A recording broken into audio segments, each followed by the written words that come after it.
What is your earliest recollection as a child? As far as I remember, I was almost over 3 years old, being carried towards Yerevan, where everybody was running away from the Turks. This was around 1915.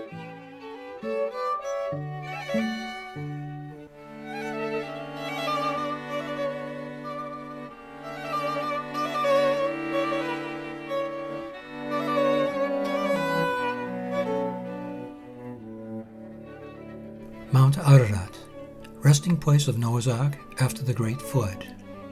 Ararat is a variation of Urartu, an ancient kingdom in the region of Lake Van. Its first ruler was Aram. After the 9th century BC, the kings of Urartu built their castles on the fortress rock of their capital, Tushpa, known today as Van. Ancestors of the Armenians, the Urartians fell to conquest by the Assyrians and Medes 2 centuries later.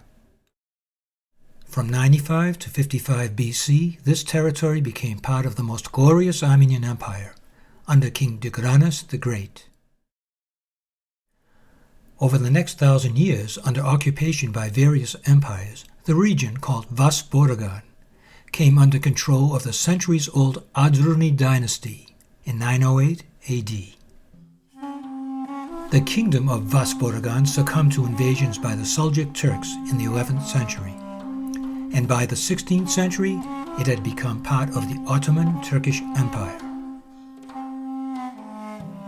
Although Armenians contributed greatly to Ottoman society and culture for many centuries, they were subjected to restrictive laws of racial and religious discrimination and oppression by the mid-1800s. My grandfather, Nishan Hagopian, was born in 1889 in the village of Mashtaq in the Heitzor district of Van in eastern Turkey. He graduated the American school at Van and taught in the outlying villages such as Avans, Shadakh, and Akans, inspiring them in the ideals of liberty and justice.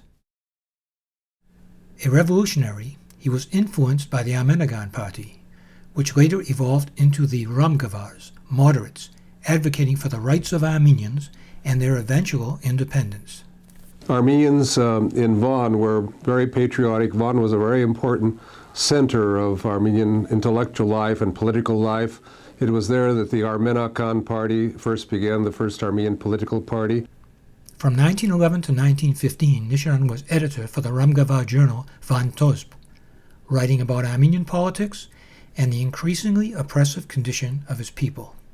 It was a position that many considered dangerous, and Nishan would return from his travels and exclaim, "The bullet flew by my ear. The bullet scratched my shoes." But in spite of these threats from the Tashnak opposition party, which was nationalistic and well organized, he was troubled by the weak, conservative policies of the Ramgavars and pursued a more aggressive revolutionary course. My grandmother, Hranush Jernikian, was born in Van in 1895. Her parents were Avedis Jernikian and Mariam Kachatorian. She graduated the American school in Van and 1 year later married Nishan Hagopian. My name is Hurire Hagopian. I was born in 1912 in a small village called Avans, a port on Lake Van, a few miles from the city of Van in eastern Turkey.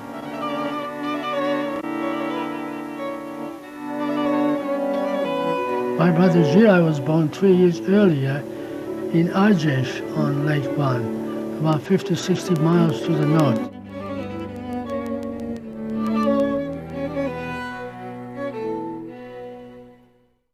Mother and father were both teachers. They would travel to the villages of the Van area and teach the local citizens how to read and write.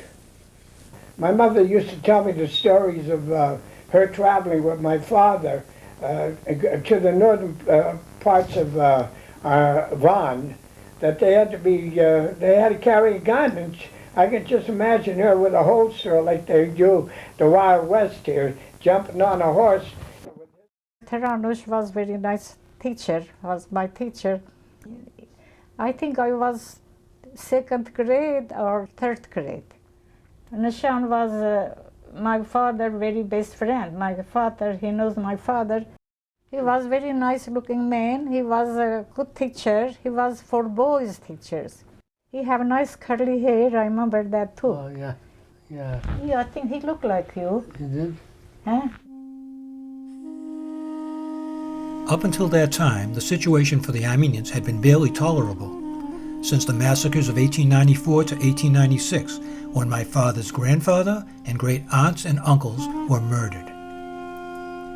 In 1915, under the veil of World War I, the Young Turk regime instituted a policy of pan-Turkism, culminating in the ethnic cleansing of the most prominent of the non-Muslim minorities, the Armenians. Yeah, I can remember my mother telling me about my father was invited to join a group of young Turks away from home, but she wouldn't let him go, and by not going she saved his life, because the people that did go were all killed, massacred. In April 1915, the governor of Van, Cevdet Bey, issued a proclamation throughout the province, declaring a campaign of terror against the Armenians. Anticipating the inevitable Turkish attack, the defenders fortified the castle of Van in the old city. Also under protection was Ikistan, the garden suburb to the east, where a large, prosperous Armenian community had developed in the mid-19th century. These two sections of the city contained 30,000 people, under the protection of 1,000 defenders armed with rifles, pistols, and outdated weapons.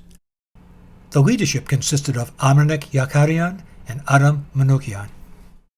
The political distinctions of the Tashnags, Ramgavars, and Hunchaks were cast aside. They were sons of the same nation. They would survive together or die together. Defending a dangerous position, Nishan Hagopian was a leader of a group of soldiers in the trenches on the front lines. The Turkish army of 10,000 was supplemented by 5,000 Kurds, an auxiliary force whom the Sultan Abdul Hamid II had formed decades earlier to guard the Russian border and thwart Armenian challenges to Ottoman authority with plunder and murder. While dozens of villages of the Van province were being destroyed and tens of thousands of Armenians killed, the city withstood the Turkish attacks. Refugees fleeing massacres in the surrounding region poured into the city. Food rapidly dwindled as a siege continued for almost a month. The American representative and missionary doctor Clarence Usher was head of the American hospital at Van. A surgeon, along with his wife Elizabeth, a nurse, he served the medical needs of Armenians during the defense of the city. In May 1915, Turkish ships sailed away from Avans, the port on Lake Van, and after unleashing an endless bombardment on the city, the entire Turkish army retreated. Messengers were secretly sent out to meet the Russians who had been advancing on Ottoman Turkey on the eastern front of World War I. Shortly thereafter, the advance guard of the Russian army, made up of Armenian volunteers, including the troops of General Antranik and General Dro, reached Van. A provisional government was set up with Aram appointed as the regional governor. In the history of Van, over the previous 1,000 years, this was a rare and treasured moment of Armenian autonomy. In Ikistan, Huranush gave birth to a third son, Norai, a name derived from Nor Ike, meaning new dawn, new horizon, reflecting a hope for a new life in a free nation. However, having advanced as far as Bitlis, on the western shore of Lake Van, the Russian army began its withdrawal to bolster forces on the German front. With Turks and Kurds trailing them in the heat of summer, some 200,000 Armenians of the Van province journeyed on foot in mass exodus across mountain ranges before reaching various parts of Russian Armenia and Persia. We had become part of the vast, ever northward flowing stream of humanity, the great multitude plodding along in the dust, their faces strained with terror. The road was filled with cattle, laden asses and oxen, ox carts piled with household possessions of whole villages. This was the exodus of a nation from the land of their captivity, but it was their homeland as well. The home of the race for centuries before the Turks subjugated all the Eastern world.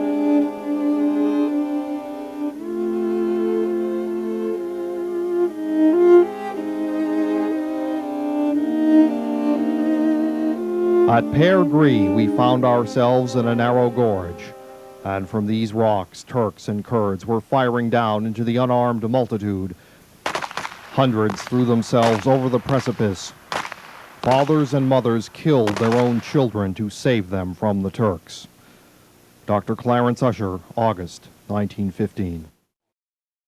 While my parents were away doing their teaching, the warning came that the Turks were coming to slaughter everybody in the villages in the area, in the Van area. So one of my uncles named Hurire happened to be around, and my grandmother was babysitting me, and he came and picked me up and started walking towards Yerevan. At that time, I happened to have dysentery or something, and I wasn't feeling that well, and I passed out in his arms. So he decided, well, he is gone, so he set me behind in front of a wall, and he starts walking to save himself. Lucky for me, another uncle of mine happened to be coming by the same road, going to the same direction, and he noticed me sitting there, and he called my name, and I opened my eyes, and says he picked me up and started to take me to safety. I think when I talk, I start to cry. I can't talk. Yeah. Love Then, you. Good. then I remember, and I never forget that. There was more like this place, water, and I was so thirsty, I can't drink no water. I tried to drink like this water. Take water from that water. My mother says, don't drink that, don't drink, you're gonna die. I says, I don't care, I'm so thirsty, I have to drink. That's why I think I live now, because I drink that dirty water.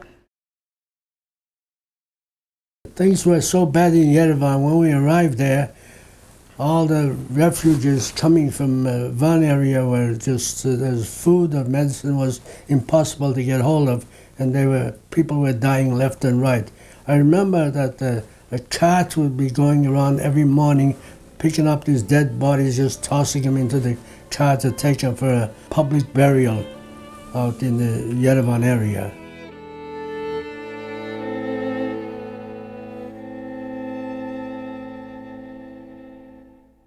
News of the genocide of the Armenian people was obstructed and delayed by Turkish censorship of mail. As late as September 1915, the first appeal for emergency relief funds was made by Henry Morgenthau, the American ambassador to the Ottoman Empire. He cabled, "The destruction of the Armenian race in Turkey is rapidly progressing." This led to the formation of the American Committee for Armenian and Syrian Relief, later evolving into the Near East Relief by Act of Congress. It was organized to serve the needs of the flood of refugees in the Caucasus, which by then had swelled to 150,000. The Relief Committee set up refugee camps, hospitals, and orphan cities to house and care for as many as 367,000 by the end of 1916.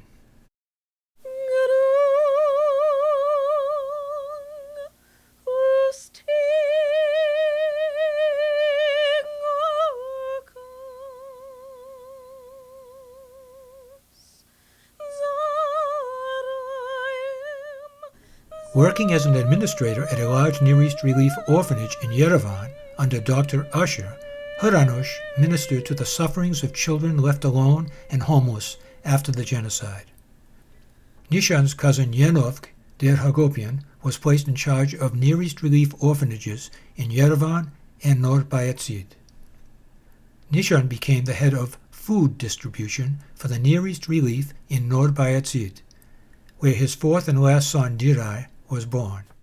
I'd been ill, and they had apparently given me up for dead. You too? Yeah, isn't that a strange coincidence? Yeah, it is, yeah. Now so they were holding a funeral prior to a wake. They were holding a wake for me, and a mother had stuffed me in a crib with the lamb all around me. And I guess they had arranged my burial ground.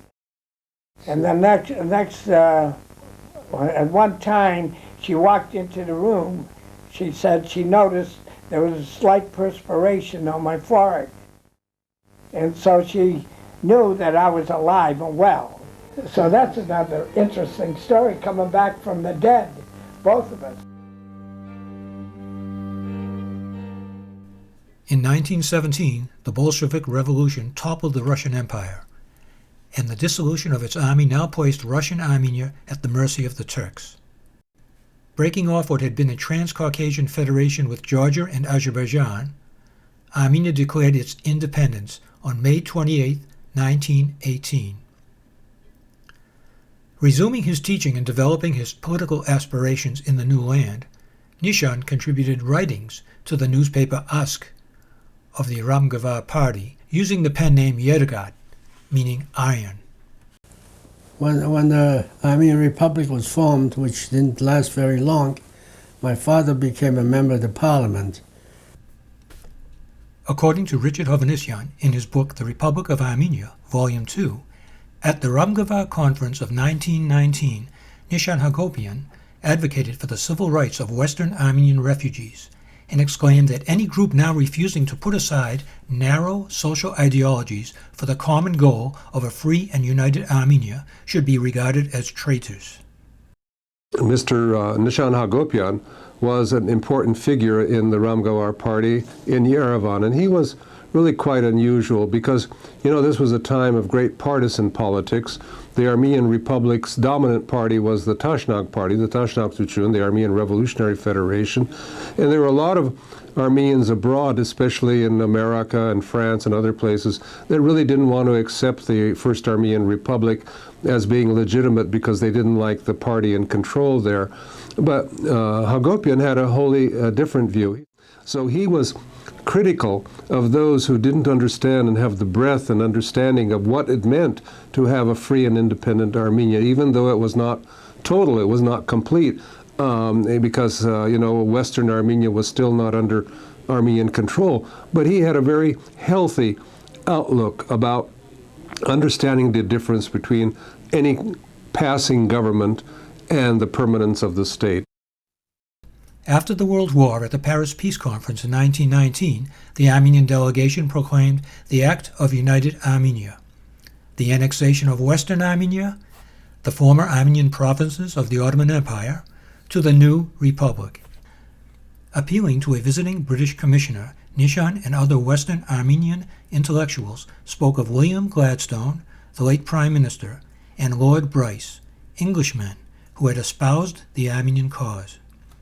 However, by the spring of 1920, the Allied conferences had produced no mandate for Armenia as a protectorate of a major power, only a map, U.S. President Woodrow Wilson's belated plan for Armenia. That fall, 2 years after a crushing military defeat by the Armenian army at Sadarabad, Turkish troops crossed the Armenian border. At the command of Premier Vladimir Lenin, Joseph Stalin, Commissar of Nationalities of Communist Russia, announced a general advance on Armenia. Russian troops entered Armenian territory, and a handover of power took place in December 1920. Initially welcomed as a relief from war and suffering, this totalitarian government conducted seizures, confiscations, arrests, and exiled political and military leaders. In retaliation, the Covert Committee for the Liberation of the Fatherland led a revolt, with Simon Varatsian as its leader. In February 1921, the rebel forces closed in on Yerevan as the communists fled to Khamalu, near the ancient city of Atashat. Here, 4,000 enemy troops confronted less than 2,000 Armenians, including Nishan Hagopian and his countrymen, many of them former refugees from the evacuation of Van. He had joined the Tashnag-led revolution by putting his nation before his political affiliation. "It is best for you to take care of your children," he was advised by many who knew him. Nishan replied, "My country is my family and my people are my children." Lacking in organization, communication, equipment, and reserves, the line broke, and the communists advanced to within a mile of Yerevan and began bombarding the city. This uprising, I could hear the gunfire from where we were leaving, and it was carried on for quite a while. And every morning my dad used to get up and go put on his uniform and go out there. And Mother was praying every day that he would come back safe and sound. She and I used to get up in the morning and hold the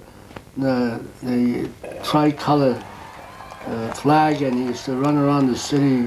He was very proud that he himself thought he was doing something for the cause. During the fighting at Khamalu around March 18th, Nishan was shot. He was brought to a hospital in Yerevan by wagon along bumpy roads, which further aggravated his wounds. We heard my father was wounded and was in the hospital, so family and most of us went to visit him, and he was able to talk and tell things to my mother. He wasn't supposed to be in the front lines, but he was directing the operations, and somehow or other he got shot from the back, which proves there was no enemy behind him, except friendly enemies that were able to be in a position to shoot him.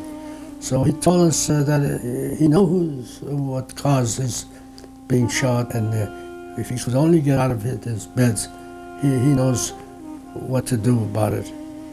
This is the way he left us. Nishan Hagopian died on March 21, 1921. That the hopes and aspirations of people like Nishan Hagopian were not fully realized because of the Western powers' failure to live up to their promises and pledges. But he was a man of principle, a man of ideals, and certainly a man to be remembered.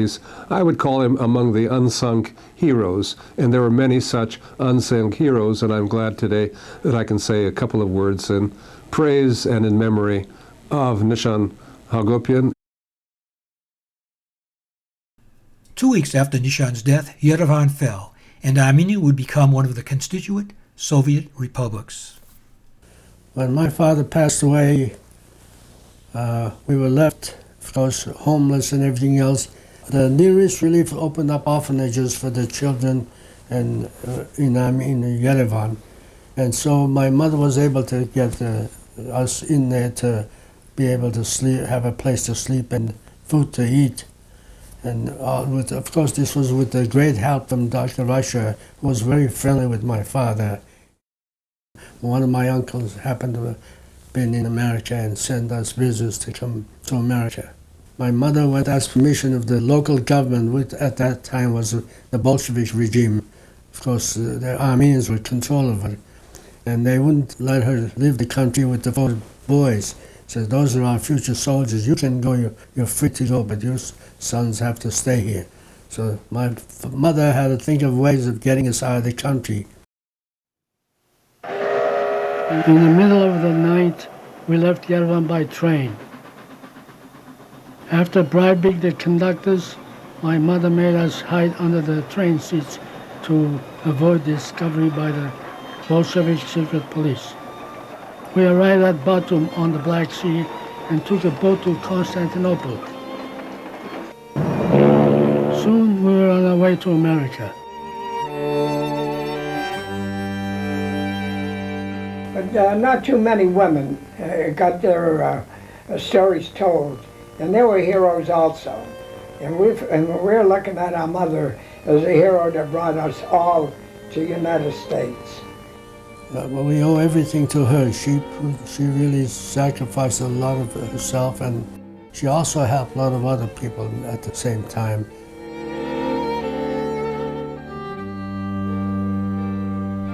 On November 1, 1923, just 2 months before the passing of the Immigration Restriction Act, which severely targeted non-Europeans, the Hagopian family aboard the Greek National Line's ship Byron arrived at Ellis Island in New York Harbor.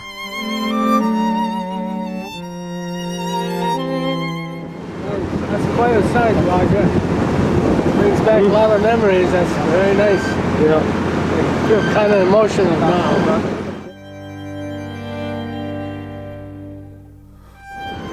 It's a beautiful sight. Yeah. It's something worthwhile to see.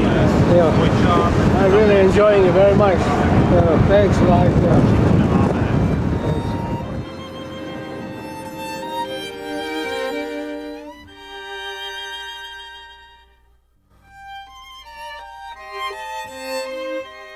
That's my name right there.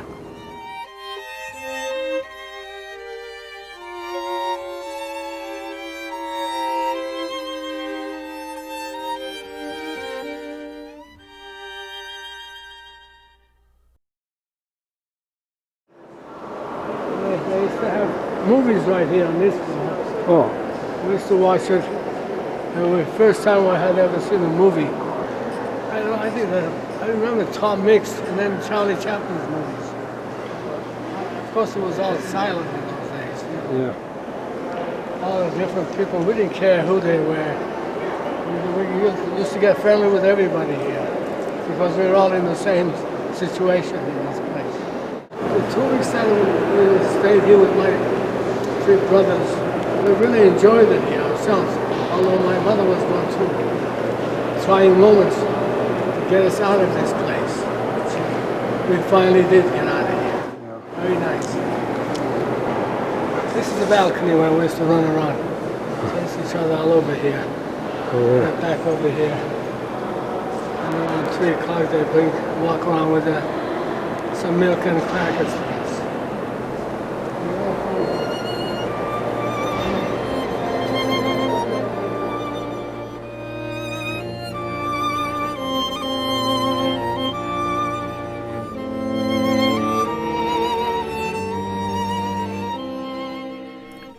The family was sponsored by Abkhaz Jornikyan, Huranush's brother, who had settled in Worcester prior to the genocide. Hurire and Hurire, the older brothers, lived with their uncle, while Huranush worked as a maid in New Britain, Connecticut, placing Norai and Hurire in an orphanage. The Klingberg Children's Home there.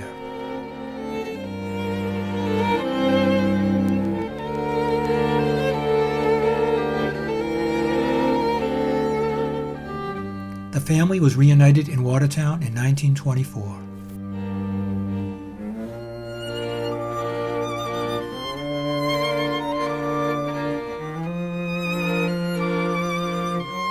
So this is the way you stayed after you came from Worcester, right? Yeah. This was the start in America.